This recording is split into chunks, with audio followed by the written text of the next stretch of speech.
Good evening, you lovely people. Well, it's not a good evening if you're a Tottenham fan, is it? Galatasaray 3, Spurs 2. That was the full-time score tonight in the Europa League. Another away defeat, man. Another away defeat for Ange Postecoglou's side this year. And in my opinion, the manager has to take the blame for tonight. No, I'm not saying anything like Ange out. But I think he got his team selection completely wrong. I said in my match preview, we needed to play our best 11 in this game, get ourselves through to the next round, then start talking about free hits because we're already through. But get ourselves through, 12 points, as I say, is what we needed, and worry about free hits and resting players in the next few games. But play our best 11, keep the confidence up. And I also said we need to go strong in every sense of the word. We need to play a physical side. Get Solanke in there. Get Kulusevski in there. Because those Galatasaray fans are going to be all over our players for 90 minutes. So get the more experienced players, as I say, who have the physicality in their game to get stuck in.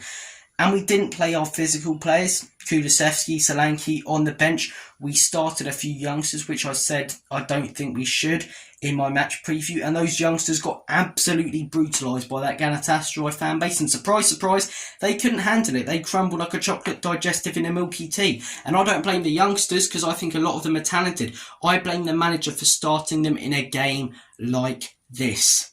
Those youngsters should have been nowhere near the starting 11. Yes, Lancashire got the goal, but pretty poor. Bergval losing every single 50-50. Not a lot of potential from that guy from what I'm seeing so far, but still, shouldn't be starting tonight in my opinion. Archie Gray, we can't nail the fella down to a position. Play your best players available to send ourselves through, then worry about free hits, Get something out of this game for confidence and for points on the board. But we rested players, we looked at it almost like a free hit with our starting 11, and we got punished for it. We conceded early, responded well, Lancashire goal, but that was against the run of play. And then the rest of the first half and the beginning of the second half, up until about the 70th minute, we were completely overrun.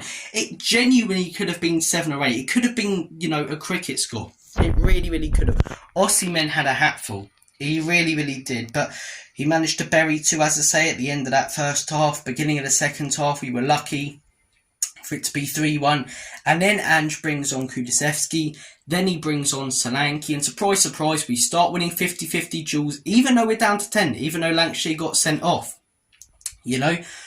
Although we're down to 10, we start winning 50-50 duels. We start winning aerial battles and we get ourselves into the game. And at the end, we nearly get a point after a really, really solid last 15 minutes. Obviously, Galatasaray, were struggling at that point because of the effort that they've put into the game and, fitness levels and stuff like that. They look pretty exhausted.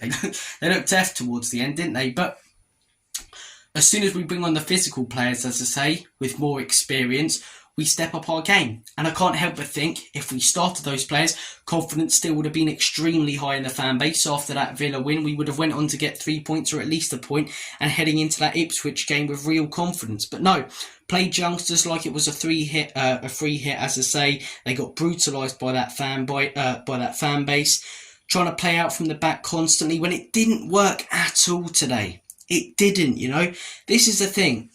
I do understand Ange heading into every game with the aim to play out from the back because he wants to instill it into the players. But what I've always said is tweak it. And there have been tweaks this season. One wing back inverting, one not. And a number of different things, what he's been doing with Kulusevski. But today, first half, playing out from the back cost us 3 goals. We were lucky that it didn't cost us another 3 or even more in that second half. Because every single time we tried to, they were nicking it off us. Drag us in. Your agent, mate, better shut the bloody hell up. He better pipe down, he really better shut his cake hole, yapping on about Radu Dragazin getting minutes. The guy looks crap. What does he actually do well, Dragazin, What does he actually do well? And Davies as well. But constantly playing out from the back. That's where I don't get the manager saying, okay, it's a tough game. This is even before we went down to 10 men. Smash it long when you get the ball. Get some big lads on. Football basics, head it down, hopefully something falls for us because we're losing here and if we keep playing out from that we're going to concede more. Kept playing out from the back, as I say, we bring on some big players, we get that goal, but even at the end of the game we get a free kick, 95th minute I believe it was, it might have even been 96th, okay, last chance, we get players up, we get Dragons up, just to pass it, there we go, right, and Porro plays it out, out of the pitch. What's the point in getting the defenders up then? You know, I do get the playing out from the back stuff and the inverted wing back business, but seriously, there are times in games where just resort to basics, man. Go back to your basics. Big man up top, smash it up to him. We're down to 10, try and nick a goal. But we're trying to nick a goal by trying to, as I say, play clever passes in between the lines. And whilst we did look more likely to score at the end because of the physicality that we had, they were doubling up on our players. They had more players on the pitch than us. That's where you know, put your 10 players up there. You've got some bigger players than they have. You give yourselves a better chance of getting that last minute equaliser. But yeah, it was a frustrating night in my opinion. The players were very poor. The manager is to blame for his team selection though.